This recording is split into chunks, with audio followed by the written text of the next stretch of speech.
Student, आज हम पढ़ेंगे आपके क्लास 10th के एक्सरसाइज 5.3 के क्वेश्चन नंबर 18 को।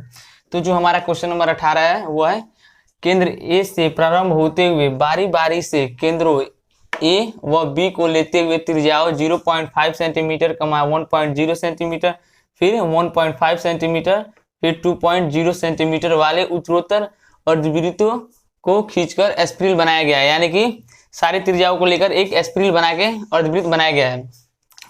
13 क्रमांकित अर्धवृत्तों से बने एस्प्रिल की कुल लंबाई हमें ज्ञात करनी है। तो पहले हम अपने देख लेंगे क्वेश्चन में कि क्वेश्चन में क्या दिया है। तो पहली बात, हमारे क्वेश्चन में अर्धवृत्तों की ये जितने भी अर्धवृत्त बन रहे हैं ये, यानी कि ये सब अर्धवृत्त है,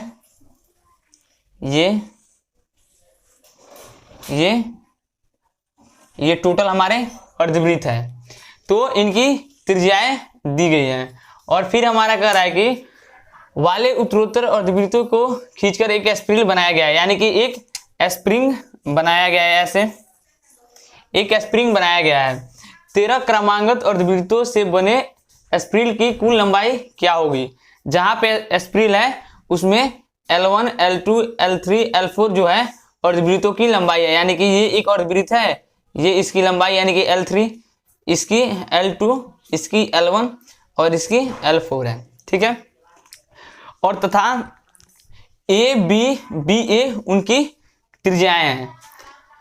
तो हम देखते हैं कि हमारे प्रश्न में त्रिज्या दिया हुआ है और हमें कह रहा है कि अर्धवृत्त जो एस्प्रिल है, यानी कि 13 क्रमांकित अर्धवृत्तों से बने जो एस्प्रिल है, हमें उसकी लंबाई टोटली काउंट करनी है। तो पहली बात कि हम अपने क्वेश्चन को अच्छे से पढ़ लेते हैं, फिर उसमें देख लेते हैं कि क्या दिया हुआ है और हमें क्या निकालना है। तो ठीक है, तो हमारे प्रश्न में 13 क्रमांकित अर्धवृत्तों से बने एस्प्रिल की कुल लंबाई ज्ञात करनी है। ठीक है।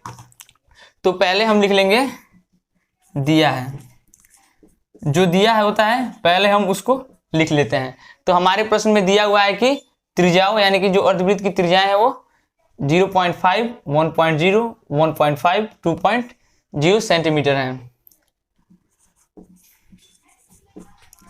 अर्धवृत्तों की त्रिज्याएं, अर्धवृत्तों की त्रिज्याएं दिया है हमारा 0.5 सेंटीमीटर, 1.0 सेंटीमीटर, 1.5 सेंटीमीटर, 2.0 सेंटीमीटर और डॉट डॉट। ठीक है। और फिर हमारे प्रश्न में कह रहा है कि वाले उत्तरोत्तर अर्धवृत्तों को खींचकर एस्प्रिल बनाया गया। 13 क्रमांकित अर्धवृत्तों से बने एस्प्रिल की कुल लंबाई क्या होगी। यानी कि जो हमारा ये अर्धवृत्त बन रहा है, ये पहला हुआ, ये दूसरा, ये तीसरा, ये चौथा, इसी प्रकार करके कुल 13 अर्धवृत्त बने हुए हैं और हमें उनकी लंबाइयां टोटल ऐड करेंगे तो हमारे एस्प्रिल की लंबाई हो जाएगी। यानी कि हम लंबाइयां का मतलब यानी कि अर्धवृत्त की लंबाई, यानी कि जो ये एक अर्धवृत्त होता है, यानी कि इसकी परिधि, यानी कि ये काउंट करेंगे 13 अर्धवृत्तों का, तो हमें अपने पूरे एस्प्रिल की लंबाई ज्ञात हो जाएगी। तो हमारी त्रिज्याएं हो गई 0.5 सेंटीमीटर, 1.0 सेंटीमीटर, 1.5 और इतने 2। तो लिख लेंगे जब ए बी, यानी कि केंद्र हमारा ये ए हो गया और ये बी, यानी कि ए बी हमारी त्रिज्या हो गई 0.5 सेंटीमीटर, क्योंकि हमारी पहली त्रिज्या है 0.5 सेंटीमीटर। जब ए बी बराबर 0.5 सेंटीमीटर, तब हमारा हो जाएगा, तब अर्धवृत्त की परिधि। तो हमने पढ़ा है कि अर्धवृत्त की परिधि क्या होती है, पाई आर। और हमारे प्रश्न में कह रहा है कि हमें पाई की वैल्यू 22/7 का उपयोग करना है। तो हम यहां पे रख लेंगे, इसकी वैल्यू हो जाएगी 22/7 गुणे आर की वैल्यू है 0.5, यानी कि लिख दे रहा हूं आर, यानी कि त्रिज्या 0.5। तो हम यहां से दशमलव को अपने हटा लेंगे, तो ये हो जाएगा 7/2 गुणे 5/10। तो ये 5 से 10 2 बार में कट जाएगा और 2 से 22 11 बार में, यानी कि 11/7 सेंटीमीटर। यानी कि हमारे जो अर्धवृत्त है, यानी कि तब पहले लिख लेते हैं, तब पहले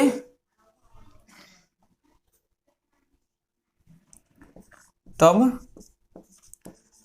पहले अर्धवृत्त की परिधि। तो हमारे पहले अर्धवृत्त की परिधि हमें ज्ञात हो गई 11/7, यानी कि हमें ये जो है ये ज्ञात हो गया 11/7।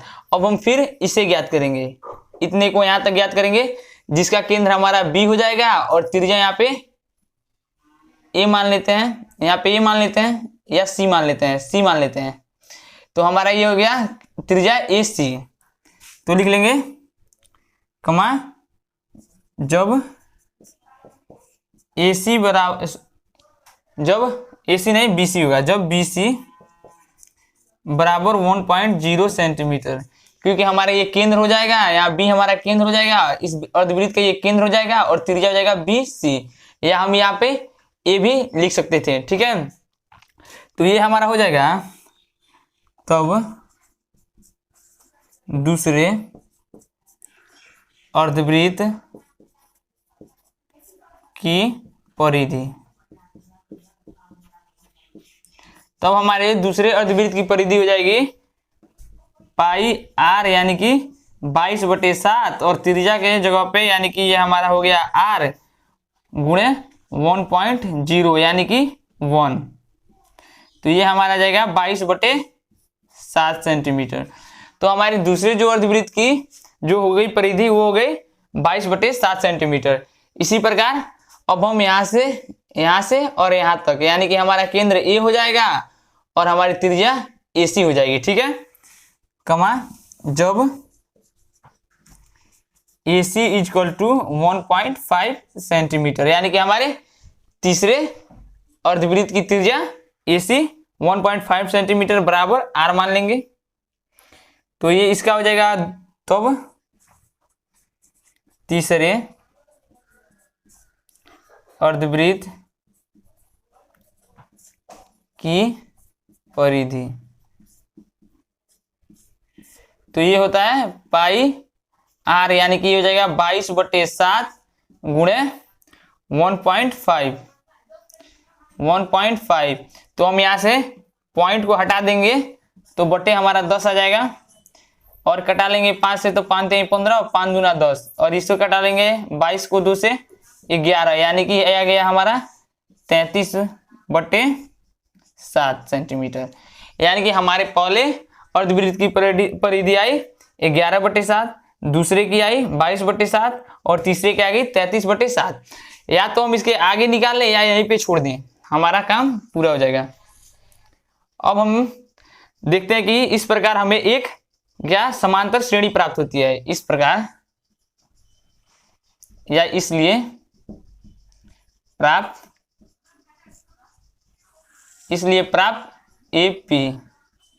अब हम देखते हैं कि हमें एक एपी प्राप्त होती है, वो भी है 11/7, 22/7 और 33/7, और डॉट डॉट कह रहा है हमारा प्रश्न 13 क्रमांगत अर्धवृत्तों से बने स्पिरिल, यानी कि 13 तक लिखे या 13 पदों तक। ठीक है, तो ये हो गया। अब हम देखते हैं कि इस समांतर श्रेणी में हमारा जो ए है वो 11/7 है, 11/7 कमा हमारा जो डी यानी कि 2 पदों का अंतर है डी, वो हो जाएगा 22/7 माइनस 11/7, क्योंकि जो हमारा डी का सूत्र होता है, चूंकि डी का हमारा सूत्र होता है A2 माइनस A1।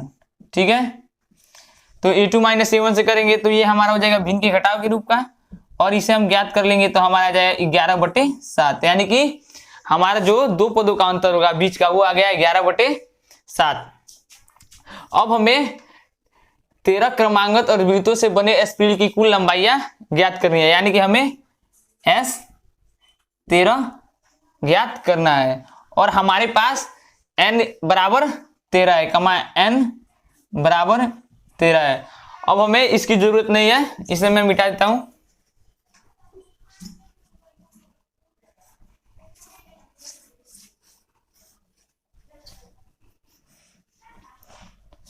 तो हमें S13 ज्ञात करना है, यहां पे लिख देता हूं S13, और चूंकि हम जानते हैं Sn का सूत्र होता है n/2 into 2a plus n-1 into D. ये हमारा Sn का सूत्र होता है, यानी कि योग। तो हमारा ये हो जाएगा n के स्थान पे यहाँ पे 13 है, तो ये हो जाएगा 13/2 इंटू 2, और a के स्थान पे हमारा कितना है 11/7, फिर प्लस n-1, यानी कि n के स्थान पे 13 -1, और फिर हमारा ये हो जाएगा,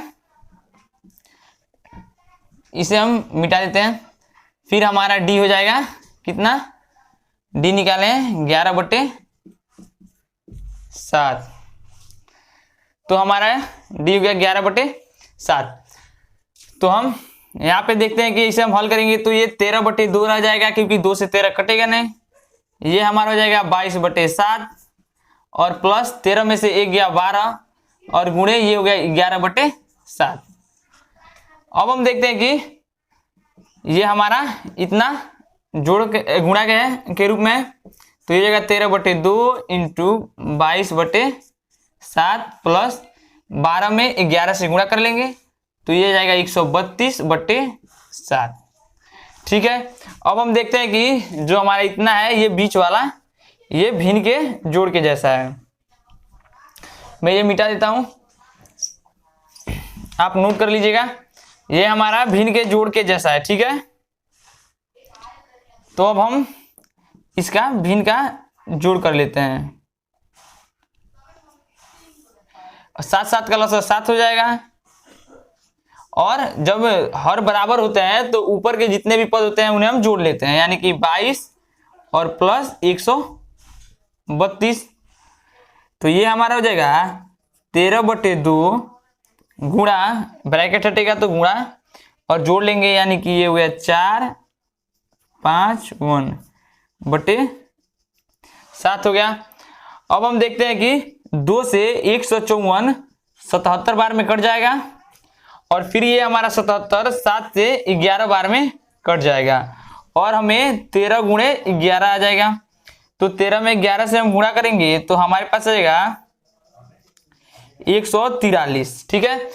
और इसी प्रकार हमारा हो जाएगा कि 13 क्रमांगत और वृत्तों से बने स्प्रिल की कुल लंबाई हमें ज्ञात करनी थी, तो लिखेंगे अतः स्प्रिल की, अतः स्प्रिल की, हमें इसकी जरूरत नहीं, आप स्क्रीनशॉट लेके नोट कर लीजिएगा। अतः स्प्रिल की कुल लंबाई इक्वल टू क्या हो जाएगा हमारा 143 सेंटीमीटर। हमारे टोटल जो स्प्रिल होगा वो 13, यानी कि क्रमांगत 13 अर्धवृत्तों, यानी कि ऐसे 13 अर्धवृत्त बनाएगा, और उनके हम परिधि को ऐड कर लेंगे तो हमारे टोटल स्प्रिल की क्या हो जाएगी, लंबाई हो जाएगी। ठीक है। तो जो हमारा 19 नंबर क्वेश्चन है वो है कि 200 लट्ठों को ढेरी के रूप में इस प्रकार रखा गया है, यानी कि मैं एक एग्जाम्पल के तौर पे बनाया हूं, ढेरी के रूप में रखा गया है। सबसे निचली वाली पंक्ति में 20 लट्ठे, उससे अगली वाली पंक्ति में 19, उससे अगली वाली में 18 इत्यादि। ये 200 लट्ठे कितनी पंक्तियों में रखे गए हैं, यानी कि इस प्रकार ये निचली पंक्ति हुई, उससे ऊपर, उससे ऊपर, उससे ऊपर, इसी प्रकार ये रखी गई है। ठीक है। तो ये 200 लट्ठों कितनी पंक्तियों में रखी गई है, यानी कि ये रखने वाली एक, पहली, दूसरी, तीसरी, चौथी, इसी प्रकार से कितनी पंक्तियां हमें ये निकालना है, और करें सबसे ऊपरी पंक्ति में कितने लट्ठे हैं, यानी कि जो सबसे ऊपर आएगी हमारी पंक्ति उसमें कितने लट्ठे हैं। तो पहली बात तो हम अपने क्वेश्चन को अच्छे से पढ़ेंगे। ठीक है। दूसरी बात कि हम देखेंगे कि उसमें क्या क्या दिया है और क्या दिया है, और तीसरी बात कि हमें क्या निकालना है। हम इसी को फॉलो करते हुए अपने 19 नंबर क्वेश्चन को बनाते हैं। तो हम पहले देखते हैं कि इसमें क्या दिया है। तो दिया है 200 लट्ठों की ढेरी के रूप में इस प्रकार रखा गया है कि सबसे नीचे वाली पंक्ति में 20 लट्ठे हैं। तो लिख लेंगे प्रश्न से सबसे नीचे वाली पंक्ति में कुल लट्ठे, सबसे नीचे वाली पंक्ति में कुल थे, ये हमारी हो गई 20। फिर अब हम देख रहे हैं कि हमारे प्रश्न में फिर कह रहा है कि उससे अगली पंक्ति में 19 लट्ठे रखे गए, यानी कि जो नीचे वाली पंक्ति है उससे एक स्टेप ऊपर, यानी कि इस वाली में कितने टोटल 19 लट्ठे रखे गए हैं। तो लिख लेंगे उससे अगली पंक्ति में कुल लट्ठे, तो ये हमारी 19 दी गई है। फिर कह रहा है हमारा प्रश्न उससे अगली पंक्ति में 18 लट्ठे दी गई है, यानी कि ये हो गया, ये हो गया, अब इसमें कुल टोटल 18 लट्ठे दी गई है। तो फिर कमा उससे अगली पंक्ति में कुल लट्ठे बराबर 18। तो हमारे प्रश्न में दिया हुआ था कि सबसे निचली पंक्ति में कुल 20 लट्ठे, फिर निचले वाली से ऊपर वाली पंक्ति में 19, फिर निचले से ऊपर वाली पंक्ति में 18 लट्ठे है, ठीक है। फिर इत्यादि, यानी कि ये और भी है। ये 200 लट्ठे कितनी पंक्तियों में रखी गई हैं तथा सबसे ऊपरी पंक्ति में कितने लट्ठे हैं। तो हम देखते हैं कि ये इससे एपी प्राप्त होता है, यानी कि समांतर श्रेणी। तो लिख लेंगे इस प्रकार या इसलिए प्राप्त एपी, यानी कि समांतर श्रेणी। तो ये हमारा हो जाएगा 20, 19, 18 डॉट डॉट डॉट, और ये डॉट डॉट हो गया। अब हम देखते हैं कि इसमें ए बराबर हमारा कितना है 20, यानी कि प्रथम पद 20 है, और डी हम जानते हैं कि होता है a2 माइनस a1, यानी कि सर्वांतर बराबर होता है a2 माइनस a1, यानी कि हमारा दूसरा पद माइनस पहला पद।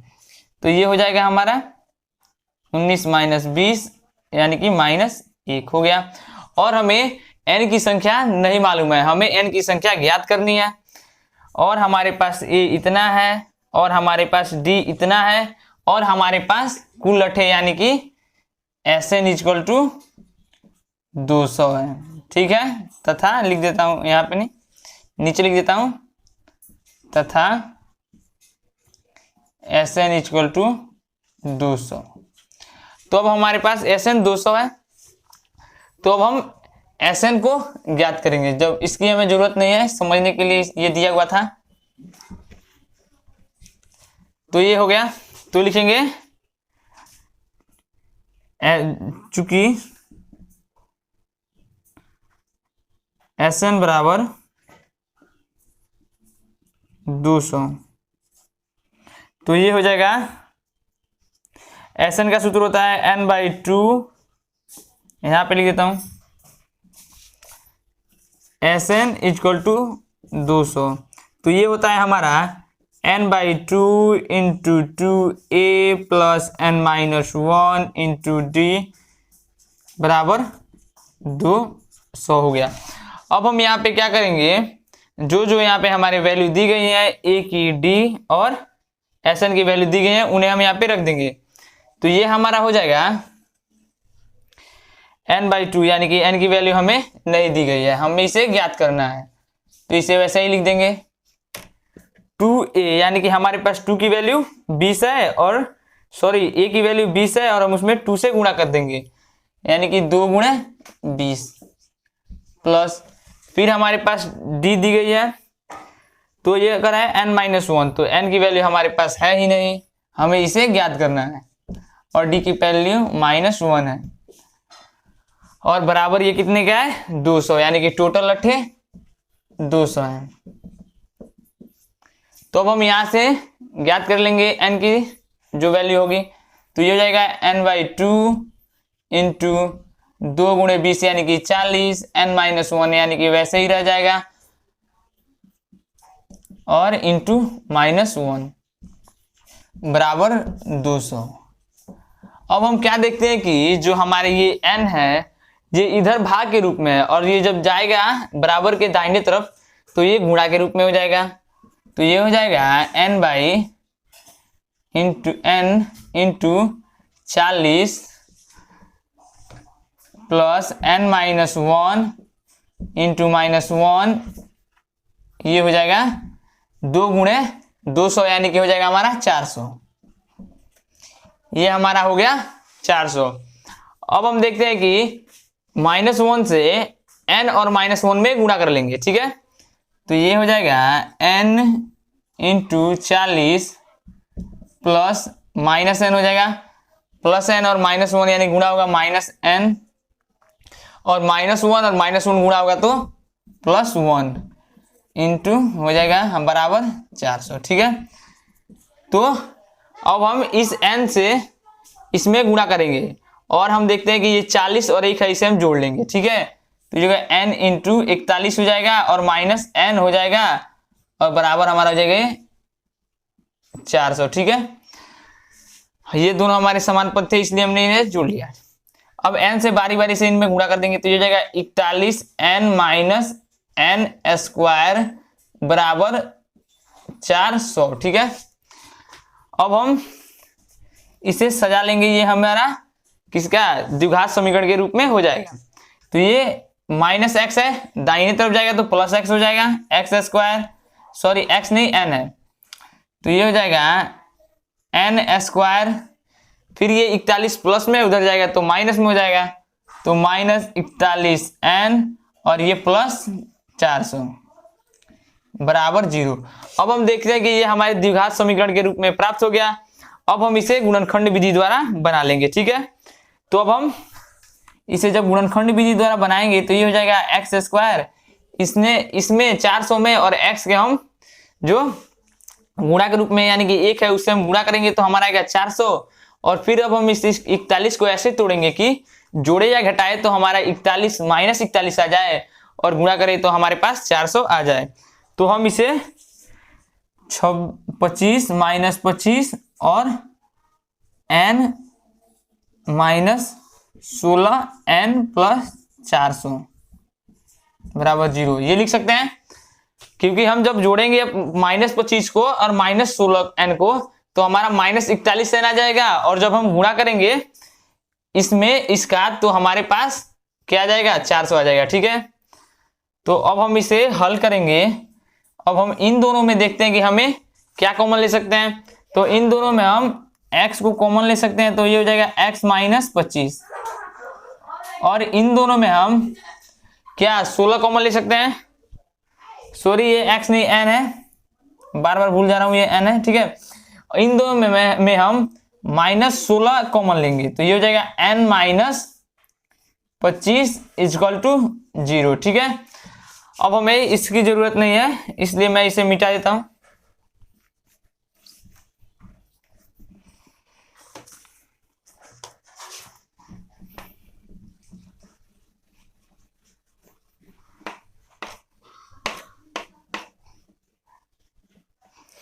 तो अब हम देखते हैं कि ये हमारा हो जाएगा, जब ये दोनों पद समान आ गए तो एक बार इनको लिख लेंगे, तो ये हमारा हो जाएगा n - 25 और फिर हमारा ये हो जाएगा n - 16 = 0, ठीक है। अब हम देखते हैं कि जब हम इनको 0 के बराबर करेंगे बारी बारी से, यानी कि n - 25 बराबर 0, n - 16 बराबर 0, तो यहां से हमारे पास n की वैल्यू 2 आएगी, एक +25 आ जाएगी और एक हमारे पास +16 आएगी। और हमें यह ध्यान रखना है कि जो n की वैल्यू होगी वो जो हमारे निचले पंक्ति में लट्ठों की संख्या है उससे अधिक नहीं होना चाहिए, यानी कि कम होगा लेकिन अधिक नहीं होगा, ठीक है। इसलिए हम इसे लिख देंगे अमान्य है, अमान्य है, यानी कि जो हमारा n का मान जो पहला है 25 वो हमारा अमान्य हो गया, इसलिए n बराबर हमारे पास कितना आ जाएगा 16, यानी कि हमारे जो 200 लट्ठों की ढेरी है जिसे ढेरी के रूप में सजाया गया है उसमें जो टोटल लट्ठे हमारे पास होंगे वो लट्ठे की पंक्तियां होगी 16। अब हमारा प्रश्न कह रहा है कि तथा सबसे ऊपरी पंक्ति में कितने लट्ठे होंगे, तो ऊपरी पंक्ति में लट्ठे निकाल लेंगे यानी कि an निकाल लेंगे। तो पहले लिख लेंगे 200 लट्ठों के कितनी पंक्तियां होगी, तो लिख लेंगे सबसे, अब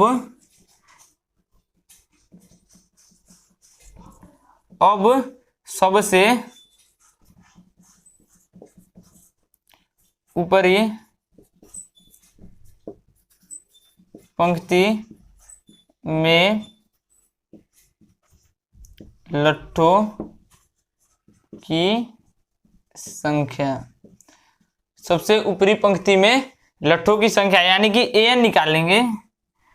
तो an बराबर हो जाएगा हमारा, an बराबर a plus n-1 into D. ठीक है, तो हमारे पास जो a की वैल्यू थी वो 20 थी। हमने पीछे ज्ञात किया हुआ था कि हमारे पास प्राप्त समांतर श्रेणी जो थी AP वो कुछ इस प्रकार की थी, 20, 19, 18 डॉट डॉट थी, इस प्रकार की थी। तो उसमें जो a की वैल्यू है वो 20 है, प्लस n की वैल्यू हमने निकाला यहाँ पे 16 आई हमारी, -1, और जो हमारे पास d की वैल्यू आएगी यानी कि d की वैल्यू वो हमारा -1 था। d हमने a2 माइनस a1 किया था, यानी कि दूसरे पद में से पहले पद को घटाया था, तो हमारा -1 आया था। हो गया ये। अब हम इसे हल कर लेंगे, तो ये हमारा हो जाएगा 20 प्लस 15 माइनस 1, यानी कि हमारा हो जाएगा 20 माइनस 15 प्लस 15 में -15 प्लस 15 में -1 से गुणा करेंगे तो हमारे पास -15 आएगा, यानी कि 5। यानी कि ये लट्ठे कितने पंक्तियों में रखे गए हैं, यानी कि ये लट्ठे टोटल 16 पंक्तियों में रखे गए हैं, और सबसे ऊपरली पंक्ति में कितने लट्ठे हैं, यानी कि सबसे ऊपरली पंक्ति में हमारे पास टोटल 5 लट्ठे हैं। ठीक है, तो हमारे प्रश्न में कुल लट्ठे दिए गए थे और हमें ज्ञात करना था कि वो कितने पंक्ति में रखे गए हैं तथा सबसे ऊपरली पंक्ति में लट्ठों की संख्या क्या है। तो हमारे पास जो हमारा 20वां नंबर क्वेश्चन है वो है कि एक आलू दौड़ में प्रतियोगी प्रारंभिक स्थान पर एक बाल्टी रखी गई है, यानी कि ये प्रारंभिक स्थान है, इस पे एक बाल्टी रखी गई है जो पहले आलू से 5 सेंटीमीटर की दूरी पे, यानी कि ये हमारा फर्स्ट आलू हो गया, इससे 5 मीटर की दूरी पर है, तथा अन्यथा आलूओं को एक सीधी रेखा में, यानी कि एक स्ट्रेट लाइन में सीधी रेखा में परस्पर 3 मीटर की दूरी पर रखा गया है। यानी कि इसके बाद से जो अन्यथा आलू बचे हैं हमारे पास, यानी कि 9 है, वो उनके बीच की जो गैप यानी कि दूरी है वो ये जो है वो ये, यानी कि सब में मान लेंगे 3 मीटर है। ठीक है, और फिर कह रहा है इस रेखा पर टोटली हमारे पास 10 आलू है। ठीक है, प्रत्येक प्रतियोगी बाल्टी से चलना प्रारंभ करते निकटतम आलू को उठाता है, यानी कि प्रत्येक जो प्रतियोगी है वो चलना प्रारंभ करता है, बाल्टी से प्रारंभिक स्थान से चलना प्रारंभ करता है और पहले आलू को उठाता है, पहले आलू को उठाती है, उससे लेकर वापस दौड़कर बाल्टी में डाल देता है, यानी कि जाता है, पहला आलू उठाता है, फिर आता है वापस और बाल्टी में डाल देता है, और वह ऐसा तब तक करती रहती है, यानी कि वो तब तक करती रहती है जब तक आलू बाल्टी में ना, जब तक सभी आलू, यानी कि जो टोटली हमारे पास 10 आलू है वो सभी आलू बाल्टी में ना लाकर डाल दे। ठीक है, तो इससे प्रतियोगी को कुल कितनी दूरी दौड़नी पड़ेगी, यानी कि 10 आलू को उठाकर लाकर डालने में कितनी दूरी दौड़नी पड़ेगी, हमें वो ज्ञात करना है। तो हम पहले अपने प्रश्न को अच्छे तरीके से पढ़ लेंगे और फिर उसमें दूसरी बात की देखेंगे उसमें क्या क्या दिया है, और तीसरी बात की हमें उसमें क्या निकालना है। तो हमारे इसमें प्रश्न में दिया है कि जो पहले आलू से 5 सेंटीमीटर की दूरी पर तथा अन्यथा आलू को एक सीधी रेखा में परस्पर 3 मीटर की दूरी पर रखा गया है, इस रेखा पर 10 आलू रखे गए हैं, प्रत्येक प्रतियोगी बाल्टी से चलना प्रारंभ करता है और निकटतम आलू को उठाता है। तो लिखेंगे प्रश्न से पहले आलू को उठाकर बाल्टी में डालने में तय की गई कुल दूरी, प्रतियोगी द्वारा पहले आलू को उठाकर बाल्टी में, पहले आलू को उठाकर बाल्टी में डालने पर तय की गई दूरी बराबर प्रतियोगी द्वारा पहले आलू को उठाकर बाल्टी में डालने में तय की गई दूरी। यानी कि हमारा प्रतियोगी यहाँ से चलना, बाल्टी से चलना प्रारंभ किया और हमारा जो यानी कि ये बाल्टी है इससे चलना प्रारंभ किया और हमारा ये पहला आलू हो गया। ठीक है, तो ये 5 मीटर की दूरी पे है बाल्टी से। तो हम देखते हैं कि जब हमारा प्रतियोगी यहाँ से चल के जाएगा पहले आलू तक, यानी कि 5 मीटर चला, फिर उसको लाके डालना है, फिर यानी कि फिर उधर से भी वापस आएगा रिटर्न, यानी कि इधर का 5 और उधर का 5, यानी कि 10 मीटर हो गया पहले आलू को लाकर बाल्टी में डालने में तय की गई दूरी। तो ये हो जाएगा 10 मीटर। ऐसे लिख देता हूं, 5 मीटर जाने में और 5 मीटर आने में, यानी कि टोटली 10 मीटर। ठीक है, फिर इसी प्रकार यह प्रक्रिया तब तक करता है जब तक कि जो टोटली सारे आलू हैं उनको लाके बाल्टी में न डाल दे। ठीक है, तो हमारा ये पहला आलू लाके यहाँ पे डाल दिया बाल्टी में। अब ये हो गया, उसे लेकर वापस आकर दौड़कर वह कर बाल्टी में डालती है और वह ऐसा तब तक करती रहती है जब तक कि सभी आलू बाल्टी में न जाए आ जाए। ठीक है, और फिर वो क्या करेगी, दूसरे आलू को उठाएगी और इस बाल्टी में लाके डालेगी। तो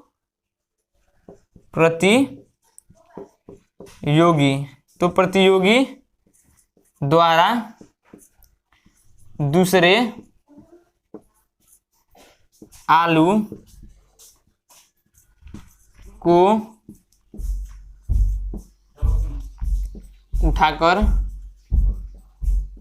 बाल्टी में डालने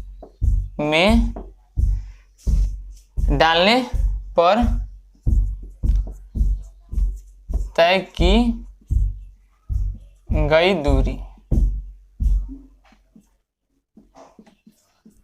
यानी कि प्रतियोगी द्वारा दूसरे आलू को उठाकर बाल्टी में डालने पर तय की गई दूरी, यानी कि ये दूसरा आलू है। ठीक है, तो फिर प्रतियोगी इस बाल्टी से चलना प्रारंभ करेगा और इस दूसरे आलू को उठाएगा, फिर उधर से आके इसे बाल्टी में डालेगा। तो मान लेते हैं कि जो हमारे पहले आलू के बीच की दूरी थी वो दिया था 5 सेंटीमीटर, फिर पहले आलू से दूसरे आलू के बीच की दूरी थी वो ये 3 सेंटीमीटर, यानी कि वो जाएगा टोटली 5 + 3 यानी कि 8 मीटर। फिर उधर से उतना ही दूरी तय करके आएगा, यानी कि 2 गुना हो जाएगा, 8 + 8 × 2 हो जाएगा, यानी कि 2 गुना हो जाएगा 5 + 3 यानी कि 8। तो ये हो जाएगा 2 × 8 यानी कि 16 मीटर। फिर इसी प्रकार जो हमारा प्रतियोगी है वो तीसरे आलू को उठाएगा, यानी कि इस आलू को उठाया और वो बाल्टी में डाल दिया। फिर जो हमारा प्रतियोगी है वो तीसरे आलू को उठाएगा और उसे फिर लाके बाल्टी में डालेगा। तो मैं इसे डॉटेड लाइन से दर्शा देता हूं कमा की तरह कि प्रतियोगी द्वारा तीसरे, प्रतियोगी आप लिख लीजिएगा, प्रतियोगी द्वारा तीसरे आलू को उठाकर बाल्टी में डालने पर तय की गई दूरी, यानी कि जो हमारा प्रतियोगी है वो पहले आलू के यानी 5 मीटर, फिर यहाँ तक 8 मीटर, फिर यहाँ से 3 मीटर की दूरी पे हमारा जो तीसरी आलू है, यानी कि ये हो जाएगा 5 + 3 + 3। ठीक है, तो ये हो जाएगा 2 × 5 + 3 + 3, क्योंकि वो पहले आलू के बीच की दूरी जो है वो 5 है, दूसरे आलू के बीच की दूरी 3 और तीसरे की 3, यानी कि यहाँ तक की 5, यहाँ तक की 3, यहाँ तक की 3, यानी कि टोटली काउंट कर लेंगे तो ये हमारा हो जाएगा 11, क्योंकि 5 3 8 और 8 3 11, क्योंकि जो हमारा वो है 11 मीटर इधर से गया, फिर 11 मीटर उधर से आएगा, तो 2 गुणे कर दिया यानी कि 22 मीटर। 22 मीटर चलेगा और तीसरे आलू को लाके अपने बाल्टी में डाल देगा। इसी प्रकार वो प्रक्रिया तब तक करेगा जब तक कि वो पूरे 10 जितने आलू हैं उनको उठा के लाके इस बाल्टी में न डाल दे। तो हम देखते हैं कि इस प्रकार हमें एक एपी प्राप्त हो, इस प्रकार हम देखते हैं कि हमारे पास एक एपी प्राप्त होती है।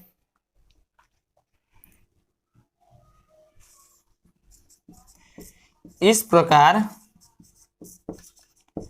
प्राप्त एपी, इस प्रकार हमें एक एपी प्राप्त होती है, वो है क्या, 10, 16, 22, 10, 16, 22, ठीक है।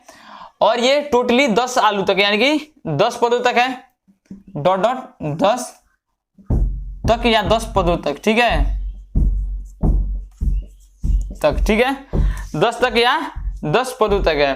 तो यहाँ पे देखते हैं कि हमारे प्राप्त एपी में 1 बराबर 10 है और डी की वैल्यू निकालेंगे यानी कि A2 में से A1 को घटा लेंगे और हमारे पास n की वैल्यू 10 दी गई है और हमें इसमें प्रतियोगी द्वारा कुल कितनी दूरी दौड़ी गई वो भी ज्ञात करना है। अब हमें इसकी जरूरत नहीं है इसलिए इसे मिटा देता हूं, आप स्क्रीनशॉट लेके लिख लीजिएगा।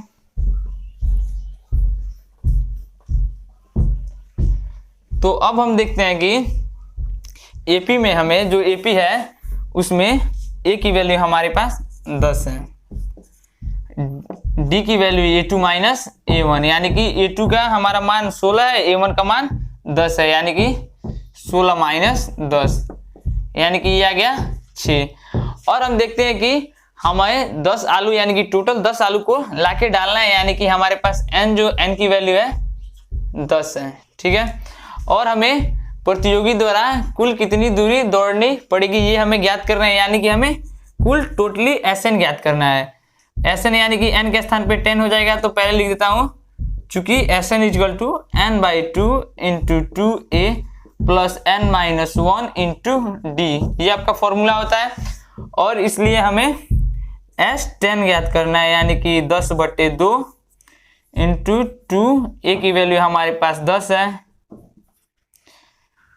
डी की वैल्यू हमारे पास 6 है इंटू 6। अब ये हमारा हो गया। अब हम देखते हैं कि इसकी जरूरत हमें नहीं है। अब हम देखते हैं जो हमारे ये 10 है वो 2 से कट जाएगा 5 बार में इंटू 20, 2 में 10 से गुणा करेंगे 20 प्लस 10 में से 1 जाएगा 9 गुणे 6 हो जाएगा। अब यहां से हम इसे हल करेंगे तो ये हमारा हो जाएगा 20 और प्लस 6 9 54।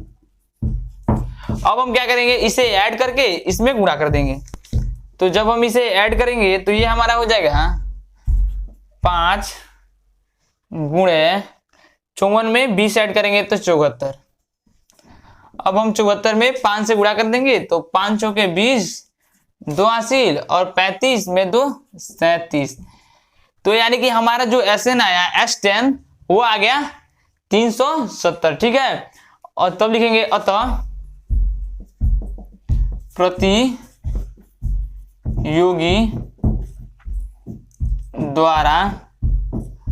प्रतियोगी द्वारा दौड़ी गई कुल दूरी